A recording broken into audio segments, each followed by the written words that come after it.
आप आफ्ताब ने कुछ किया तो आप पूरी कौम को टारगेट नहीं कर सकते, आप पूरे धर्म को गलत नहीं बोल सकते, आप पूरे मजहब को गालियां नहीं दे सकते।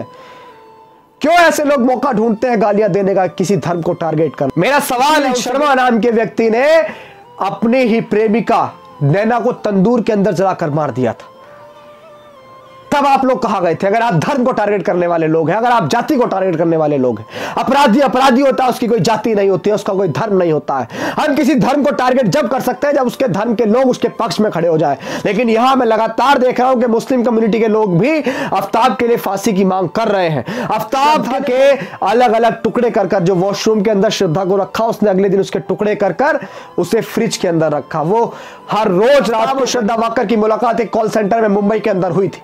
उसके बाद दोनों के अंदर प्यार हुआ, दोनों के बीच नजदीकियां बढ़ती गई। आफ्ताब को जल्द से जल्द फांसी मिलनी चाहिए। जय भीम। अन्याय और मूर्खता को देखकर शांत रहना बहुत गलत बात है, क्योंकि आपको शांत रहने के लिए कब्र में बहुत समय मिलेगा। जी हां साथियों, एक मशहूर शायर ने कहा है। आज का वीडियो एक ऐसी घटना पर जो दिल्ली के अंदर हुई, जिसने रूह को झकझोर के रख दिया। शायद यह घटना, इसकी गूंज जहां तक भी पहुंची होगी, उन सभी लोगों को इस घटना ने झकझोर के रख दिया होगा, पूरे विश्व में जहां तक भी यह घटना पहुंची होगी। जी हां साथियों, मैं बात कर रहा हूं आफ्ताब मर्डर केस की, श्रद्धा वाकर मर्डर केस की, अमीन पूनावाला श्रद्धा वाकर मर्डर केस की। जी हां साथियों, वो मर्डर केस शायद श्रद्धा ने कभी नहीं सोचा था कि उसको प्रेम करने का परिणाम अपनी मौत देकर चुकाना पड़ेगा। शायद उसने नहीं सोचा था कि उसकी मौत इस तरह होगी।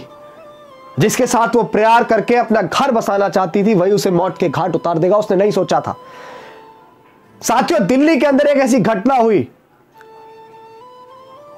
अमीन पूनावाला श्रद्धा वाकर और आफ्ताब, दोनों के धर्म अलग है, दोनों के मजहब अलग है, लेकिन प्रेम प्यार कभी ये नहीं देखता है। और हालांकि इन सारी चीजों का कोई मायना भी नहीं होता है जहां प्यार होता है, लेकिन प्यार का परिणाम इस तरह का होना चाहिए। क्या प्यार श्रद्धा वाकर ने आफ्ताब से इसलिए किया था? लड़ाइयां कहां नहीं होती हैं, झगड़े कहां नहीं होते हैं। ऐसे आरोपियों को फांसी से कम कोई और सजा हो ही नहीं सकती है। इससे ज्यादा अगर और कुछ सजा हो तो वो दे दी जाए, लेकिन फांसी से कम कोई सजा नहीं है। जी हां साथियों, आफ्ताब और श्रद्धा वाकर की मुलाकात एक कॉल सेंटर में मुंबई के अंदर हुई थी। उसके बाद दोनों के अंदर प्यार हुआ, दोनों के बीच नजदीकियां बढ़ती गई, दोनों ने शादी करने का फैसला कर लिया। और करीब 15 मई को दिल्ली के अंदर दोनों ने रेंट पे, किराए पे एक रूम लिया, और 18 तारीख को झगड़ा इतना बढ़ गया दोनों के बीच कि गला दबाकर आफ्ताब ने श्रद्धा वाकर की हत्या कर दी। जी हां, आफ्ताब ने यह जुर्म कबूला है पुलिस की गिरफ्त में आने के बाद। उसने बताया कि श्रद्धा की हत्या करने के बाद वो अगले दिन एक फ्रिज लेके आया। उसने फ्रिज के अंदर श्रद्धा के अलग अलग टुकड़े कर कर, जो वॉशरूम के अंदर श्रद्धा को रखा, उसने अगले दिन उसके टुकड़े कर कर उसे फ्रिज के अंदर रखा। वो हर रोज रात को करीब 2 से 2:30 बजे अपने घर से निकलता था और जंगलों के अंदर, दिल्ली के शायद मंगोलपुरी के जंगल के अंदर, वो उन टुकड़ों को फेंकता था। रूह बहुत ज्यादा सवाल कर रही, क्या ये प्रेम होता है? क्या ये प्रेम की परिभाषा होती है?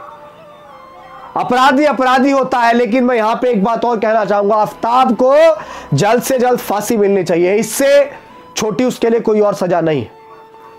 लेकिन मैं यहां पे ये भी कहना चाहूंगा, बहुत सारे लोग लव जिहाद के नाम पर अपनी भड़काऊ राजनीति कर रहे हैं। बहुत सारे लोग इस देश में सांप्रदायिक दंगा भड़काना चाहते हैं। बहुत सारे लोग धर्म के नाम पर राजनीति कर रहे हैं। मेरा सवाल है उन लोगों से कि जब अगर आप आफ्ताब ने कुछ किया तो आप पूरी कौम को टारगेट नहीं कर सकते, आप पूरे धर्म को गलत नहीं बोल सकते, आप पूरे मजहब को गालियां नहीं दे सकते।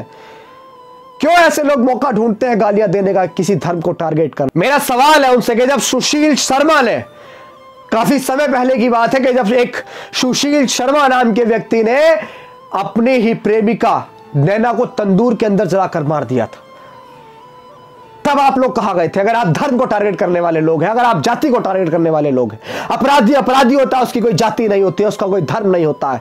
हम किसी धर्म को टारगेट जब कर सकते हैं जब उसके धर्म के लोग उसके पक्ष में खड़े हो जाए। लेकिन यहां मैं लगातार देख रहा हूं कि मुस्लिम कम्युनिटी के लोग भी आफ्ताब के लिए फांसी की मांग कर रहे हैं, आफ्ताब के लिए कड़ी से कड़ी सजा की। धर्म को टारगेट करने वाले लोग वो जब कहां गए थे? जब राजेश गुलाटी ने प्रेम विवाह के बाद अपनी ही प्रेमिका के 72 टुकड़े कर दिए थे। आप देखिए, जाके गूगल करिए, यूट्यूब करिए, आपको मिलेगा। लेकिन गलत बात है, हम किसी धर्म को टारगेट करने नहीं आए हैं, लेकिन आप धार्मिक कट्टरता मत दिखाइए, देश में सांप्रदायिकता मत फैलाइए, देश में धार्मिक लड़ाई मत करवाइए। आफ्ताब ने गलत किया, उसको फांसी होनी चाहिए। सुशील शर्मा ने गलत किया, फांसी होनी चाहिए। और भी किसी ने गलत किया, फांसी होनी चाहिए। ऐसे अपराधों की सजा सिर्फ फांसी होती है, लेकिन किसी धर्म को टारगेट करना, किसी जाति को टारगेट करना बहुत गलत है, बेहद गलत है।